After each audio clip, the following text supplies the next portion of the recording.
Yeah, good morning. This video is going to be about how I got here to end up living in my van. I was thinking I'll make some notes this time, and when I started looking at the notes, I realised that how I got here is all through my life. So I started writing down my life story in pages and pages of paper. So I thought, the pivotal moments in my life which have led me to where I am now, and to understand that, possibly need to understand my life. So I thought I'd start at the beginning. Birth to 61. Now, I was born 61 years ago. I was born in Barnsley. When I was 14, I moved to Blackpool. When I was 29, I moved to London. And when I was 52, I moved back to South Yorkshire. Each of these periods, changing from one area to another area, has been pivotal to my life. I think I must have been born with nomadic blood, because I've travelled around all my life, really. So I think what we'll do is start with my early years. As I say, I was born in Barnsley. All my family was there, cousins, and I had a lot of friends from school, infant school, junior school, senior school. I was a bit of a rogue, really, when I was a kid. We used to do lots of things which are not really legal, always getting in trouble. I think one of the big things for me when I was that age was one of my cousins, same age as me, and he went and joined the Army Cadets. And when he was telling me about it, I thought, that sounds quite interesting, playing with guns and stuff like that. So one of my best friends was called Mark, but everybody called him Bopper. Not quite sure, can't remember why we called him Bopper, but that's where his nickname was. So we both decided to go along with my cousin to see what the Army Cadets were all about. I think I might have been 13 when we first went, 12 or 13, and it was quite strange because I was quite wild as a child, do whatever I wanted to do. But the Army Cadets had that discipline. They put some discipline into my life, I think. We used to have to march in time and respect the people who were running the actual troop I was in. We had a captain he'd been in the reserves but he'd never been in the army, and we had two sergeants who were ex-army, and they were the instructors, if you like. But it was a great period because, if you think about it, 14-year-old playing with guns.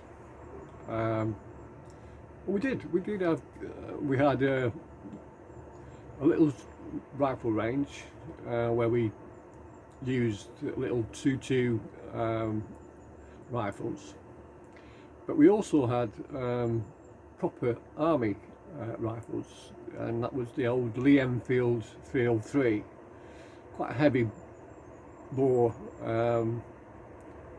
rifle, which was used, I think it was actually a sniper's rifle during the war. I've been told they could shoot somebody a mile away.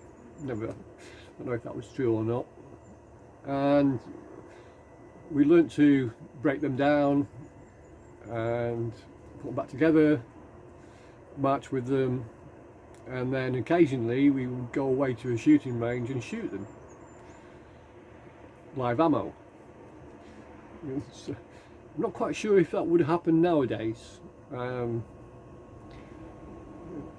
When I was that age, health and safety wasn't the same as it is nowadays.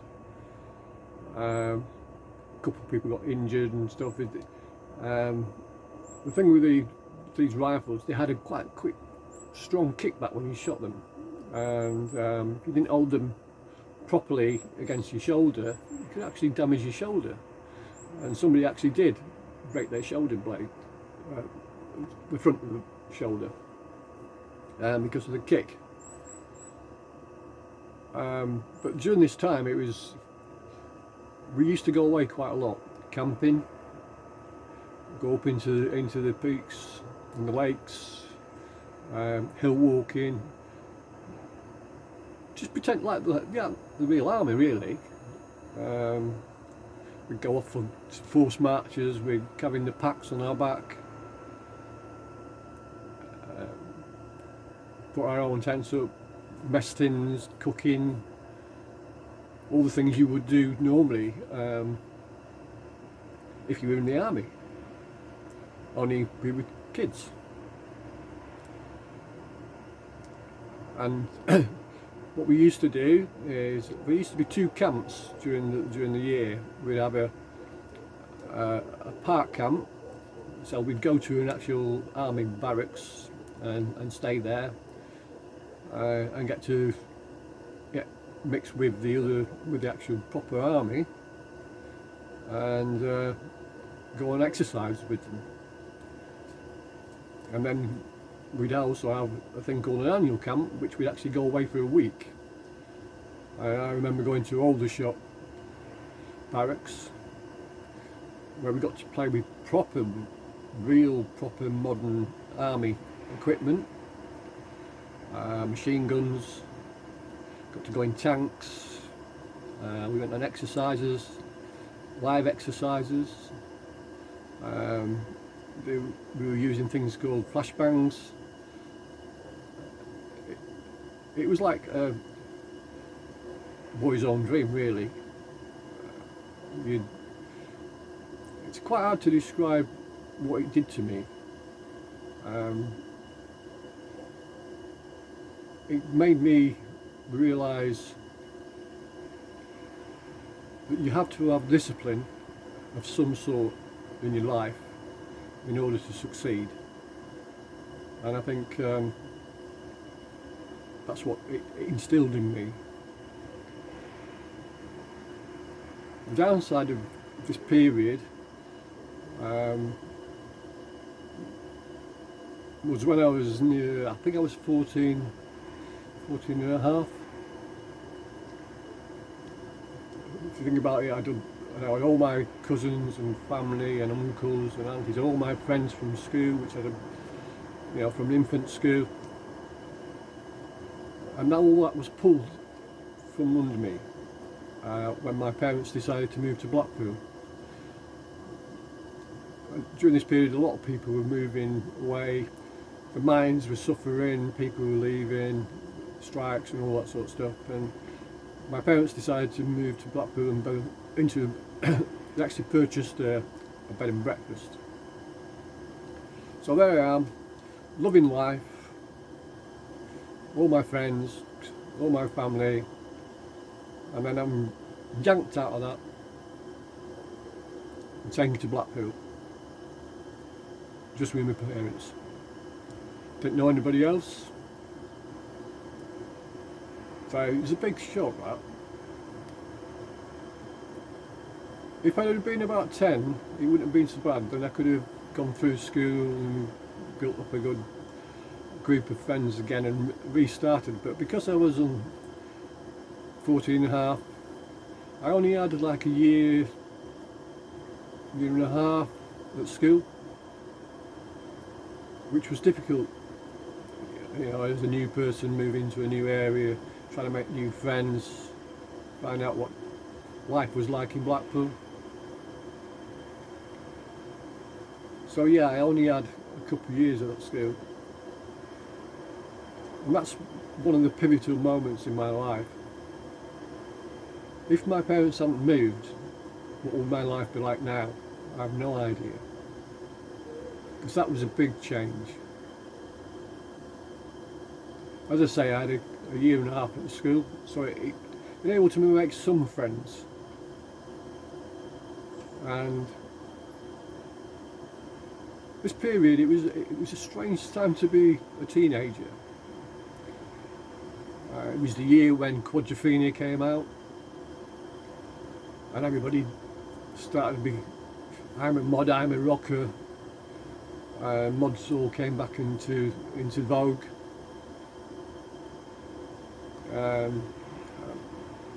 I sort of like, I was a bit of a punk at one stage. Then I thought I might be a rocker. And then I was still at school, but I was 16. And a few of the friends who were still at school in senior year decided to get really into the mod area and let's get a scooter. So we had scooters, driving around Blackpool in on scooters, and started to dress like mods, and for music was mod music, and we'd go to parties and things like that. And it was during one of these parties that I discovered Northern Soul. And at that time, the best place for Northern Soul was a place called Wigan Casino. And it was a strange thing because Wigan Casino was an all-night venue. It didn't actually open until 12 at night. And then it was open until 8 in the morning. So, with some friends, we found out that you could get a membership. You had to be 18. But there's a magazine called Blues and Soul, and you could get a membership by just sending for one. No, you didn't need to prove your ID, you know, no ID proof of your age or anything like that. So you just sent off for one, and you got one in the post. So once you got a membership card, you could get in. So the first Friday of the month was classed as the oldies. I'm not quite sure they were all old, but it was classed as the oldies. So what we used to do would be about 10 o'clock at night, we'd jump on the train from Blackpool to Preston, and then from Preston to Wigan. And then we'd all turn up at the Wigan Casino at 11 o'clock, 11:30, and start queuing to go in. Now the first time I ever actually went there was no alcohol, it was all soft drinks and things. And the music was fantastic. Everybody was fantastic. It was really, really friendly. But I didn't last the night. I think maybe by 3:30 I was falling asleep. Even though the music was still blaring, and I fell asleep. That was a disappointment because we'd all travelled there to have a good time, and then I think I'm missing it all. And I couldn't quite understand why everybody was still going. And then I subsequently found out that everybody was taking speed. Probably taking other types of drugs as well at the time.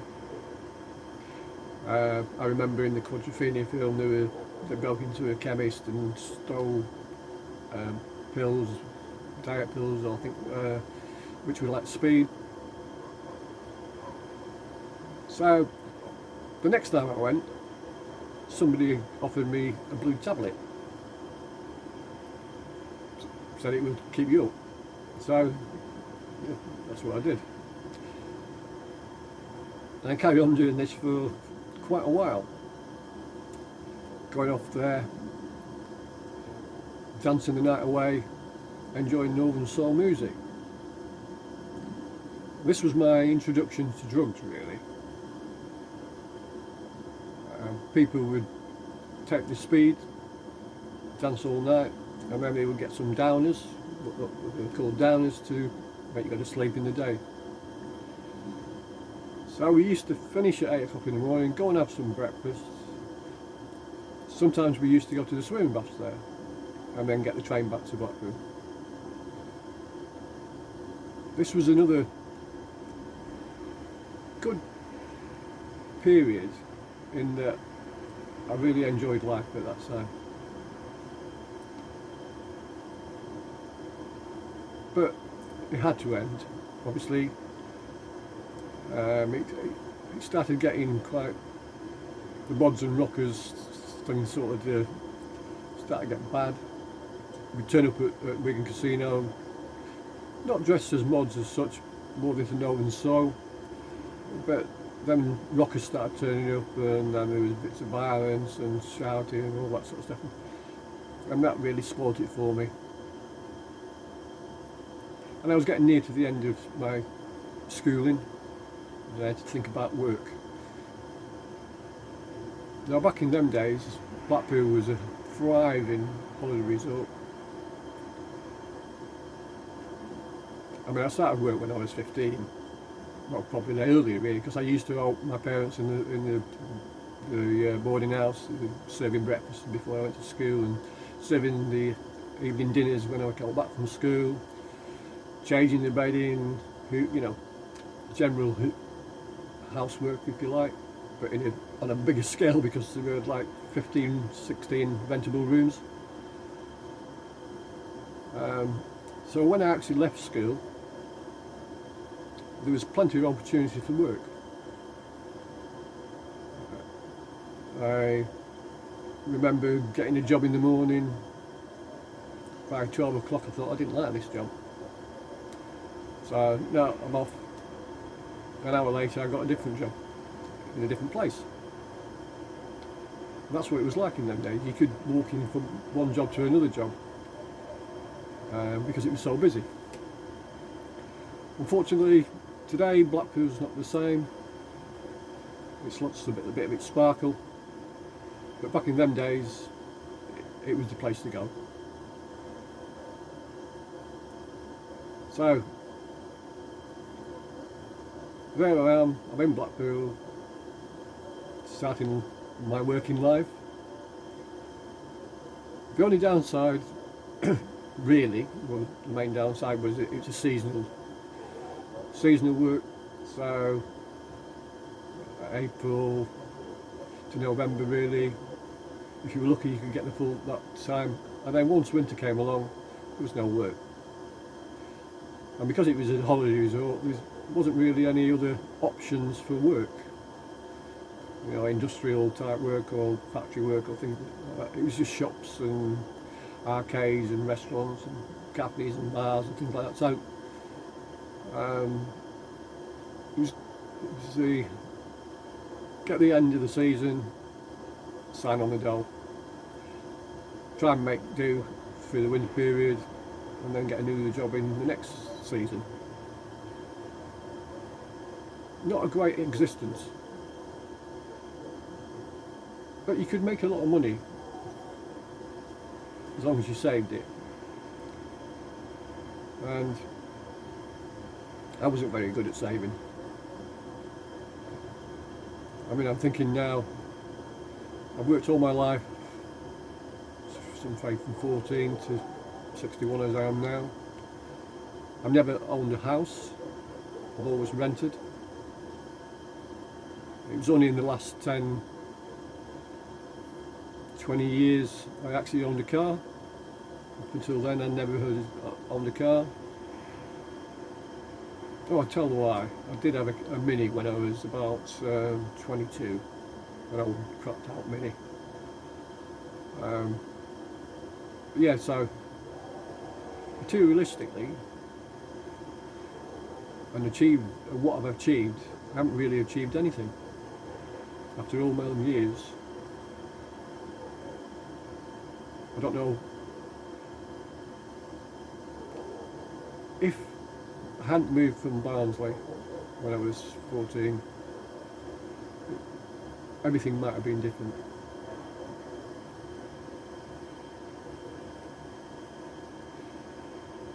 Yeah, could have been different. So, my life story goes on and on and on. And I think I'm going to stop this one now at this period. Before I talk a bit more about my life and what happened. I think we're going to probably have 3 videos, maybe 4 videos of my life,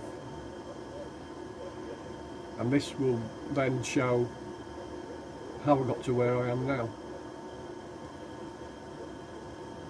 So I hope you found this a little bit interesting, and if you want to see more of me talking about my life and where I've got to and how I got here,